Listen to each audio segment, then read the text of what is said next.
जरा सोचिए, क्या एक अकेली रानी दुनिया की सबसे ताकतवर कंपनी को हरा सकती है?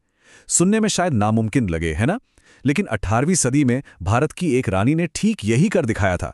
तो आज हम जानेंगे कहानी रानी वेलु नचियार की, जिन्होंने अकेले दम पर ईस्ट इंडिया कंपनी को चुनौती दी और जीती भी। देखिए, ये कोई तारीफ में दिया गया नाम नहीं था। नहीं, ये उपाधि उन्हें उनके सबसे बड़े दुश्मन यानी अंग्रेजों ने दी थी। आप सोचिए तो सही, वो कितनी जबरदस्त योद्धा रही होंगी कि उनके दुश्मन भी उन्हें इस नाम से बुलाने पर मजबूर हो गए थे। तो सबसे बड़ा सवाल यही उठता है, एक रानी जिसे भगोड़ी घोषित कर दिया गया, जिसके पास ना कोई सेना थी ना कोई राज्य, उसने आखिर दुनिया की सबसे शक्तिशाली कंपनी को हराया तो कैसे? चलिए इस असाधारण कहानी की एक एक परत को खोलते हैं। अच्छा, उनकी इस जीत का राज छिपा है उनके बचपन में। वेलु नाचियार सिर्फ महलों में पली बड़ी एक आम राजकुमारी नहीं थी, बिल्कुल नहीं। उन्हें तो बचपन से ही एक योद्धा और एक नेता बनने के लिए तैयार किया गया था। उनकी ट्रेनिंग किसी भी राजकुमार से, मैं कहूंगा, कहीं ज्यादा थी। तलवारबाजी और घुड़सवारी तो थी ही, लेकिन उन्हें सिलुम्बम जैसे घातक तमिल मार्शल आर्ट में भी महारत हासिल थी। और इतना ही नहीं, वो उस जमाने की सबसे आधुनिक बंदूकें भी चलाना जानती थी। और हाँ, कई भाषाएं जानना, जैसे अंग्रेजी और उर्दू, ये उन्हें कूटनीति के खेल में हमेशा सबसे एक कदम आगे रखता था। साल 1746 में उनकी शादी हुई शिवगंगा के राजा से, और इसी के साथ वो एक ऐसे राज्य की रानी बन गईं जिस पर ब्रिटिश ईस्ट इंडिया कंपनी की गिद्ध जैसी नजरें गड़ी हुई थीं। ये शादी उन्हें सीधे टकराव के रास्ते पर ले आई। और फिर एक दिन एक हमले ने उनकी दुनिया हमेशा हमेशा के लिए बदल दी। इस एक त्रासदी ने उनसे उनका सब कुछ छीन लिया, उनका राज्य, उनके पति, सब कुछ। लेकिन कहते हैं ना, इसी राग से एक विद्रोही का जन्म होना था। वो तारीख थी 25 जून 1772, जब अंग्रेजों और उनके सहयोगी अरकोट के नवाब ने अचानक शिवगंगा पर हमला कर दिया। लड़ाई बहुत भीषण थी और इसी लड़ाई में रानी के पति मारे गए। अब रानी के पास कोई चारा नहीं था। उन्हें अपनी बेटी के साथ जंगलों में शरण लेने के लिए मजबूर होना पड़ा। पूरे 8 साल, सोचिए, 8 साल तक वो एक भगोड़ी की तरह जीती रहीं।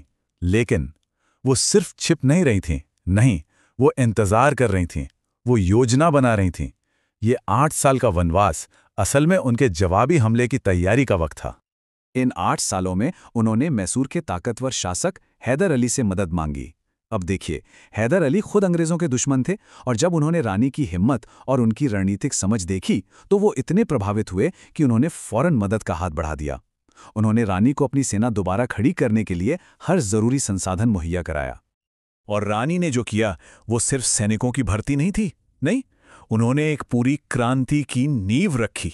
उनका प्लान देखिए, सबसे पहले गांव-गांव में गुप्त रूप से विद्रोह की आग जलाई, फिर अपनी नई सेना को गुरिल्ला युद्ध यानी छापामार लड़ाई के लिए तैयार किया, और सबसे अनोखा काम, उन्होंने सिर्फ महिलाओं का एक जासूसी नेटवर्क बनाया जो दुश्मन के खेमे से भी खबरें ले आता था।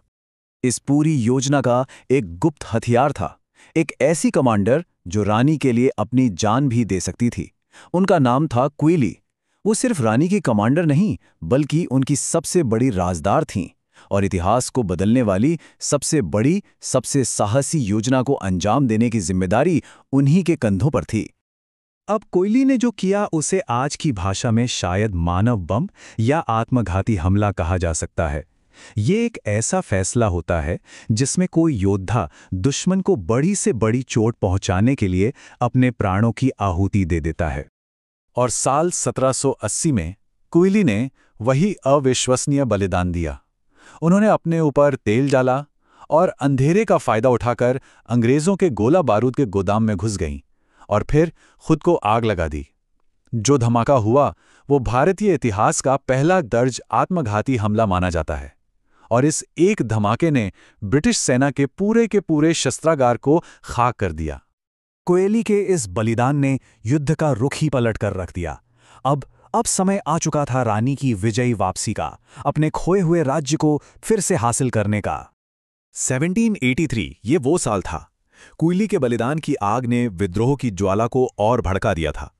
इसके बाद रानी की सेना ने अंग्रेजों को एक के बाद एक कई लड़ाइयों में हराया, और फिर वो साल आया जिसका 8 सालों से इंतजार था। और आखिरकार कई जीतों के बाद रानी वेलु नचियार ने अपने सेना के साथ विजयी होकर शिवगंगा में दोबारा कदम रखा। उन्होंने अपना राज्य वापस जीत लिया था और ये एक ऐतिहासिक पल था, क्योंकि वो युद्ध के मैदान में अंग्रेजों को हराने वाली पहली और एकमात्र भारतीय रानी बनी। लेकिन रुकिए, कहानी यहां खत्म नहीं होती, क्योंकि उनकी असली विरासत सिर्फ जंग जीतने में नहीं, बल्कि उनके शासन काल में दिखती है। उन्होंने ये साबित कर दिया कि वो जितनी बेहतरीन योद्धा थीं, उतनी ही काबिल शासक भी थीं। उन्होंने अपने टूटे हुए राज्य को फिर से बनाया, न्याय व्यवस्था को सुधारा, खेती को बेहतर किया, हथियार बनाने के केंद्र बनाए और सबसे क्रांतिकारी कदम, उन्होंने महिलाओं के लिए एक अलग सैन्य टुकड़ी बनाई। सोचिए, उस जमाने में पूरे 10 साल तक उन्होंने शिवगंगा पर एक कुशल शासक की तरह राज किया और फिर 25 दिसंबर 1796 को 66 साल की उम्र में उनका निधन हो गया। आज भी तमिलनाडु के लोग उन्हें सिर्फ एक रानी के तौर पर नहीं, बल्कि वीर रानी यानी बहादुर रानी और तमिल मक्कल शेरनी यानी तमिल लोगों की शेरनी के रूप में याद करते हैं।